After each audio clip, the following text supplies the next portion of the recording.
The world continuing to gain traction in the post-COVID world. So far, the space has grown at about 15 to 20% year on year. Pankaj is joining us to dissect some of the trends in this space. Well, Abha, just before we go into that, do you order online medicines?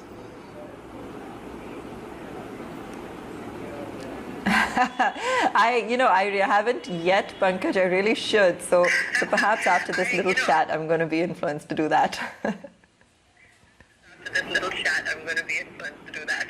So, the basic thing is that in the post-COVID world, there are 3 or 4 changes that have actually happened as far as e-pharmacy is concerned.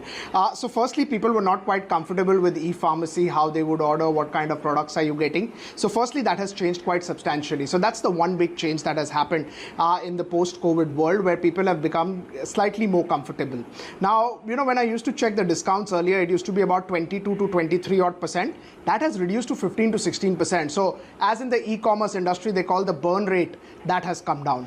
Then you've had 2 top players, the likes of Amazon, the likes of Reliance Industry, who of course want to burn cash, want to go ahead and deeply penetrate into various retail markets. That is something which have entered, which means that they will deepen the market.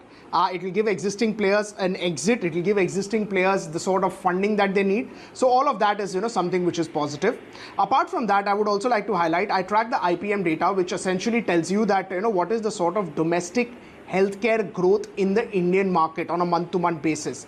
The most interesting fact is that most of the markets are not growing, or most of the companies are struggling to grow their domestic market, but the e-pharmacy has constantly gone ahead for months and has outperformed the growth rate over there. So within the pharma, within the domestic space, growth rate is good, but in e-pharmacy, growth rate is as high as 30-40%. So these are 3-4 changes, and after in the post-COVID world, you've actually seen a lot of acceptance as far as drugs is concerned, as far as expiry dates are concerned, people knowing to check their products, how to essentially order, and probably get comfortable with this way of ordering medicines as well.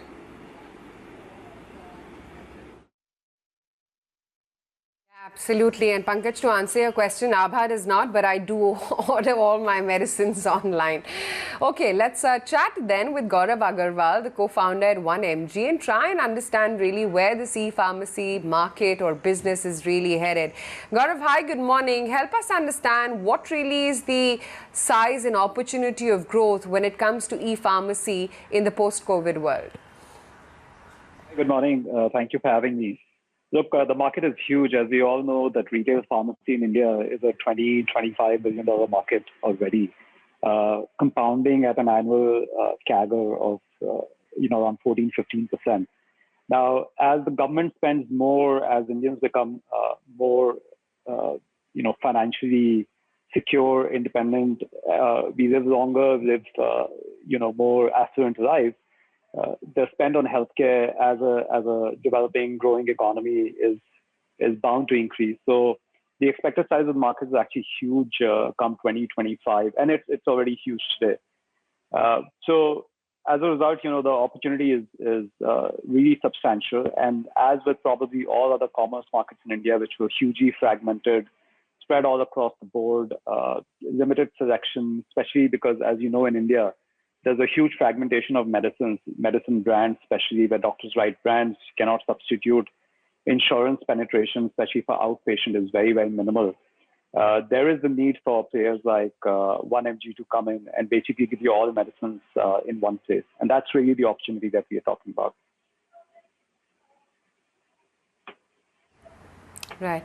So with this huge market opportunity, does it also come along with huge investment opportunity? We've seen the likes of players like Reliance as well as Amazon already in the pipeline.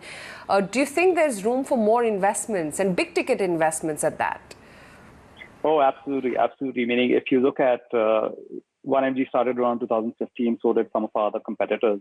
And while it may seem that we have come a long way, we have barely scratched the surface. If you look at the organized pharma retail, we are still a minuscule percentage of organized, the overall pharma market and even the organized pharma market, right? So if you talk about the 20, 30, $40 billion pie that exists in the country 3-4 years down the line, then the kind of rewards, the kind of benefits to be reaped for for capturing, let's say, 10, 15, 20% of the market is huge. All of us are very, very small today. Probably all e-pharmacy together is sub a percent of the overall pharma market, maybe a couple of percentage points of the overall pharma market. So really, we have a 10x growth opportunity from here on out. And the sector is definitely going to need a lot of investment in supply chain, a lot of investment in technology, product, in end-to-end tracking. There's a lot of innovation that needs to happen. So definitely a lot of room for growth and a lot of room for investment. Hi Gaurav, yes indeed, you sound very optimistic about the growth prospects for e-pharmacies, but I just want to understand, of course from the convenience point of view it works out very well, but what about the overall pricing? Is there any sort of a discounting that's used? What is it like compared to the pre-COVID levels as well? Yeah, so I think one of the big changes that happened was, see, every new technology goes through the standard phase. New technology or new service goes through the standard phase of early adopters, the middle adopters, and late adopters. I think e-pharmacy today is well past the early adopter phase. And as a service or a market grows, it needs a big fillip, right?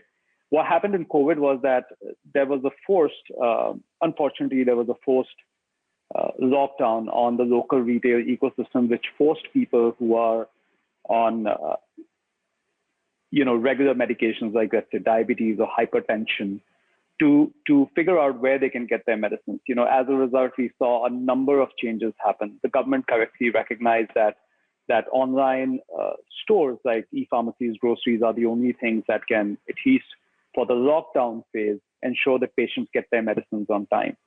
So e-pharmacy got designated as an essential service. A lot of steps were taken to ensure that there was no disruption in the medicines that were being delivered, etc., to patients.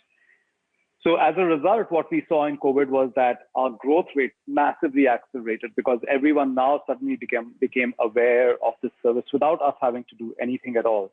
So 1mg, for instance, and a number of our competitors as well, probably we were able to grow double digit month on month without spending anything on marketing. And once users discovered this service, the convenience of this service, a large majority of them actually have decided to stay on the platforms to continuously get their medicines through this. It's a convenient service. Now, coming back to your question on discounting, because there was a huge natural uptick in the service, right? We were able to actually rationalize discounting across the board to a large extent, and also because the service scale increased, we were able to reap a lot of scale benefits. That is sort of the holy grail of a lot of online businesses. So yeah, it was hugely beneficial from both of those aspects.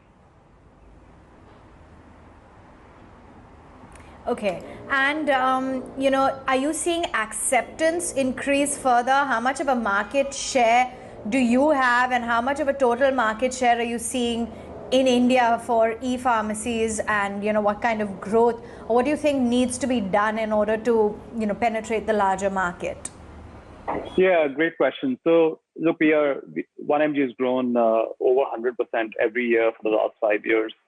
But if you look in the larger context, and we look at e-pharmacies in the larger context of retail pharma, if you look in that context, e-pharmacies are still very, very small. And as I said, we have probably a 10x opportunity to grow. Overall, probably sub 1.5–2% market share of the overall ecosystem, maybe 5% of the overall ecosystem. And from here on out, we can get to 20%, 25% of the overall retail ecosystem. In terms of who has what share, again, nobody publishes their numbers, so hard for me to comment on that.